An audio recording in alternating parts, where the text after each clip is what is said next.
Hi, I'm Flynn Camino. And I'm Fletcher Camino. Welcome to Bombs Away.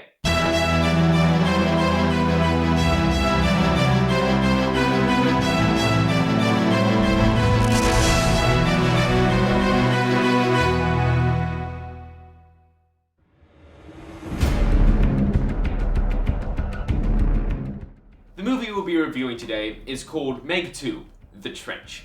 It was directed by Ben Wheatley and stars Jason Statham and Wu Jing and a lot of other absolutely excellent cast members who we'll get to very soon. We were looking forward to this movie quite a lot. The thing is, we were watching a compilation of lots of different trailers that came out, were going to come out this year, and we saw a trailer for Meg 2, The Trench. Yeah. And we thought, okay, that looks amazing, let's... Because we hadn't seen the first one. We hadn't seen the first one yet, and then we saw it on Netflix, okay, we'll watch that. Yeah, and we was watching it, yeah, that was surprisingly good. It was. Meg was a surprisingly good movie. And I hope we get to do a review of it sometime in the future. We might not, but the important thing is we're very much looking forward to this movie, and so we went at the first opportunity we could, and it was a blast. I had so much fun. It was a great time. It took a little while to get started. Anyway, we'll get into that. Shall we dive into? We'll do the positives, and then we'll do the negatives. So shall we dive into some positives? Yep, let's do it. The truth is, there's not that many positives to this film besides its huge amount of entertainment. It's hard to justify how much we enjoyed it, but we'll be doing our best. You see, it was pure entertainment. It was an absolute blast of a time. The acting wasn't very good. The special effects weren't very good. In general... The plot wasn't very good. What you normally... The dialogue was... Nah. Yes, okay. But what you normally look for in a film wasn't in this. No. It was basically a modern B movie. Exactly, yeah. And so... that's exactly what we thought when we watched Meg. We were just like, we love B movies. This looks like a Shark ripoff, a Jaws ripoff. Let's just watch this because we were watching a lot of B movies at that time. So we went into it and we were just like, wow, this is just like pure entertainment. This is fantastic. Yeah. It wasn't a good movie in terms of a good movie, but in terms of entertainment, it was all there. It's a bit like Rambo in that way. Which is maybe not Rambo. I'd say I don't know. It's a Jaws ripoff, which is a very specific genre. But no, it's not. It's a massive genre. Yeah, exactly. But it was. I'd say the second one was a lot better than the first one. It's a lot more entertaining. It's a lot bigger. It's bigger. Yeah. And in a type of this is that type of movie where if the sequel goes bigger, then it's better. Yeah. That normally never happens. Let's just say that this is a lot better than all the big franchises coming out now. Yeah. It's big movies are horrible right now. Yeah. Absolutely horrible. Marvel, Disney, everything is absolutely excruciating. This is hilarious and a great time because it doesn't think too hard about itself. It's not like, oh, how should we be doing this? What plot line should we do? It's just like, no, just get characters in there just so we can have the Meg eat them all. Yeah, it's just to have a great time with it. With the other movies, they try to have a great plot and they fail. They try to have a good political message, it's blatant. Down with this sort of thing. Careful now.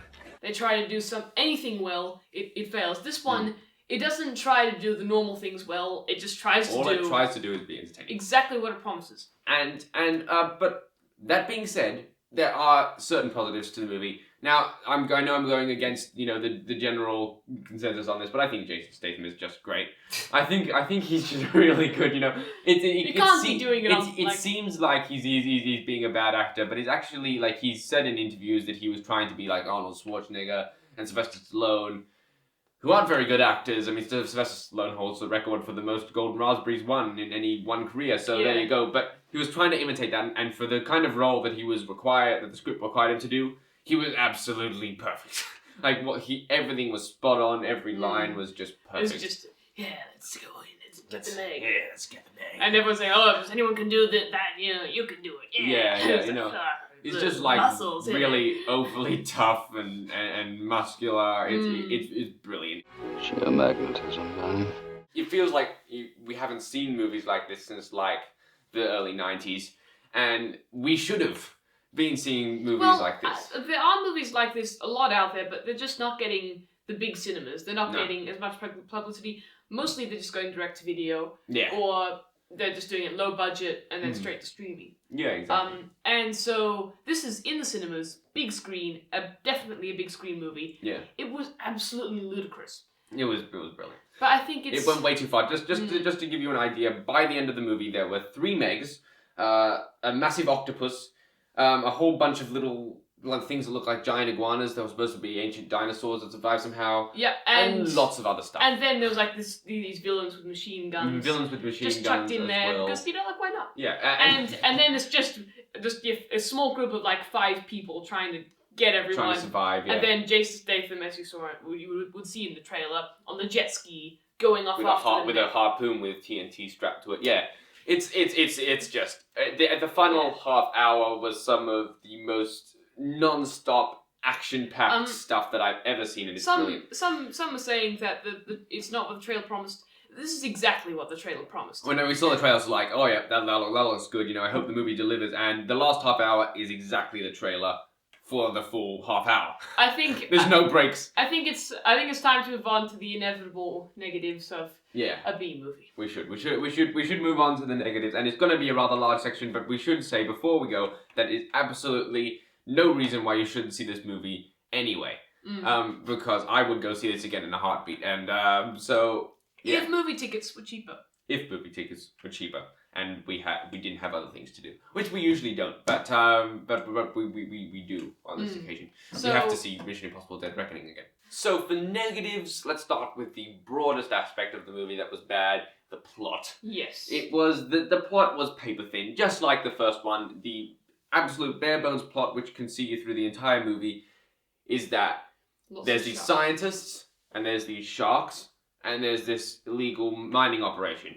And by the end, they all clash together. Megs meet a lot of people. Jason Statham spears a lot of Megs, and all the bad guys are dead by the end because octopuses get to them.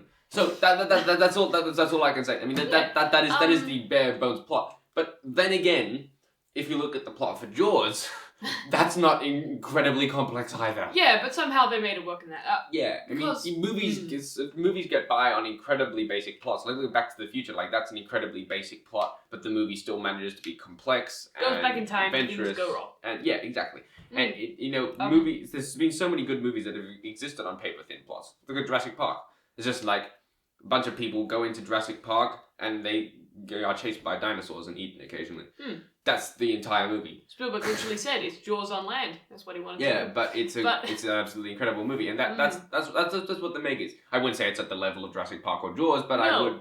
The writing is not at that level, but the plot is very thin. Yes, very thin. But the plot isn't the important thing. Yeah, actually, the plot I'd say is a bit convoluted at points. It does try to be convoluted, which is strange. Which is interesting. It shouldn't try to be convoluted. Also, special effects surprisingly okay. They were alright. They held up. I mean, it's just like when they got too close to the dinosaurs, you could see it was stuck. You could see that it wasn't very good. Yeah, because but they managed quite well with the special effects. I think so, yeah.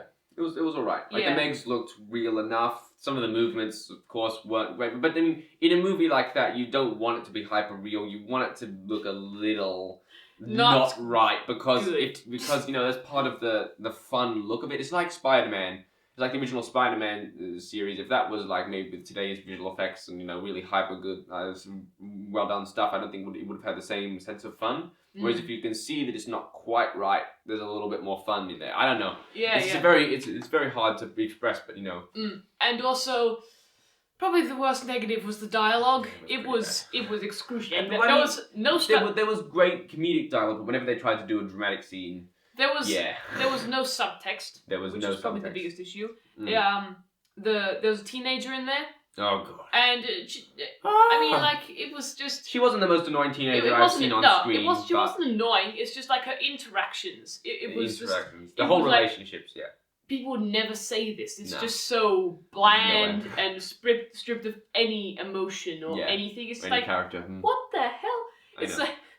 It's just so just bland, and that's fine. There's not much dialogue, so you don't really notice that much, but expect it. Yeah, you expect that the dialogue's not going to be top notch. I thought that there was great comedic dialogue. Like there was a great. Not all of it landed, but not all of it landed. But there was some great stuff between Cliff Curtis and Paige Kennedy. They were a great duo. Yeah. We followed them around for a lot of the movie, and they just did some great stuff. Jason Statham has like really good like Arnold Schwarzenegger one-liners that crop up occasionally. Whenever he says them, you feel like cheering. I wanted that. Yeah, I mean, Yeah. the trailer only doesn't show them, but there's whenever he like there's a bit where like he kills a Meg, and it's just like it's a really awesome one-liner after that. So there's a lot of just there's some good bits in there, but the dialogue.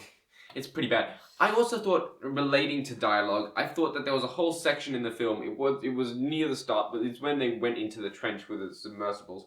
There was this whole thing of them just talking and trying to explain the science. In a movie like The Meg, you don't try to explain the science because it's all bullshit. Come on, none of that works. I mean, there's a bit where at the bottom of the Mariana Trench, below the bottom, actually, if the science is to be believed, then Jason Statham swims around. Now, the forces there would crush him, but with some stupid physics stuff that no way ever... It's just rubbish. They're just spewing scientific rubbish to try to justify it. The line before Don't it even is, try. The line before it is, if anyone can do it, you can. Yeah. That's it. And you say like... It's I'm gonna go and do this. There's what all the sorts hell? of bad physics. Like, it's just like they have these sort of these suits that allow them to walk on the bottom of the trench, whereas the pressure there is too much for a human body to handle. You just be crushed the minute you step out there. Yeah, don't expect any good Don't science. don't think about it too much because I just felt like they should have said, okay, we cut out all of the scientific dialogue because it's not necessary. Nobody's going to believe it anyway. We just skip ahead to the action. And I just felt the movie got bogged down there for a second. There was a good 5 minutes that I thought, just cut all that dialogue. Just trim it down to the bare minimum you need. It was pretty bad. They shouldn't have done all the science stuff. Got pretty grim, but the acting, the acting as well quite dubious. I look out for Paige Kennedy. He was fantastic. He was good. He was in the last one. I would say the main cast were generally pretty good. The only one I'd say is Skylar Samuels. I think she was pretty bad, but. I thought that like Jason Statham and Wu Jing were playing two action hero characters. They're very two-dimensional, but so was Sylvester Stallone and Arnold Schwarzenegger. Don't try to justify it. And so they were both. Their lines were really good, and how they portrayed the characters. I felt people sort of look at the film and they what they're think, expected to be. Exactly. People look at the film and say, "Oh, that's bad acting," but no, that's intentional. That is exactly what they were trying to do. I hope so. And otherwise they're either doing it on purpose or they're really, really bad. I know, but I think that they're doing it really well. They're very good at being bad. I don't know. Yeah, we shouldn't talk about this too much. We're just gonna say this is a great film to just go and have fun with. You need to be in a certain state of mind. Yeah. You need to have a certain set of expectations. If you can't expect a really complex plot or incredible dialogue, you can't expect great character development, you can't expect absolutely brilliant visual effects or gripping, thriller type elements. You've just got to expect that there will be a ton of Megs eating people, there'll be a lot of action, there'll be some awesome stuff. The definition of a bad movie is it's not entertaining. For me, I mean, that's why even The Room can get by, because that's entertaining. That's entertaining. That's very entertaining. And movies like this is entertainment. That is entertainment. Yeah. And let's face it, then Marvel movies are definitely bad movies. They aren't entertaining. They're sludge. It's like having your brain replaced with muesli. I would pick this over a Marvel movie or a Star Wars movie, anything, or modern Star Wars movie any day. Yeah. I thought it was brilliant. I thought it was very, very fun. It's not the sort of movie I'd watch again because it's just sort of a one-off experience. But I really enjoyed it. I thought that as long as you go into with a certain state of mind, and that's the thing. When we went into the Meg 1, we went into it thinking this is just going to be a B movie, and we was pleasantly surprised when it was much better. It was a With good this B movie, we went in expecting a movie that was going to deliver the same sort of excitement as the Meg 1. And it went past that level of excitement and was way, way better. And so, I thought it was very satisfying. I had a lot of fun, and I can't wait for the Meg 3. I hope they bring it out soon, because it took 5 years for them to make the Meg 2, and I hope that doesn't happen again. But yeah, so all we can say for this one is go and watch it. Go and watch it. Have some fun. I know movie tickets are expensive these days, but just save your money from not going to see all the other ones. If there's a movie worth watching this year, then it's that Yeah, and Oppenheimer and Mission Impossible Dead Reckoning. Oh yeah, but this one, no matter who you are, you're bound to enjoy it. And yeah, I just thought it was really entertaining. Burn those Barbie tickets. Buy a Meg ticket. So to finish up, like, subscribe, and hit the bell button. Ching! So that you can get notifications when a brand new video comes in, which happens all the time. We have tons of videos on this channel. This is one part of our review series. If you're interested in that, we've got a whole series full of about 15 other videos that are well worth the watch. We've also got a couple of other series going on. I've got one-shots in which I talk about technical aspects of filmmaking. Then you've got the Film Score Corner. Yep. Where you talk about the music of films. It's very interesting. Please check that out. And we've also got an analysis series where we look at the current film industry. That all sounds lovely. Also, just leave comments below. Yes, Anything you want to please. recommend? What are other good modern B movies? Don't say Sharknado because we're keeping We're an going to eye be on watching that. that soon. Yeah. And just anything, the movies that have gone under the radar that are so exciting and have a great time. And if you tell us how to watch them, we might watch them. Yeah, we might. And until next time, I'm Fletcher Camino. And I'm Flynn Camino. And see you later, chum. Yeah.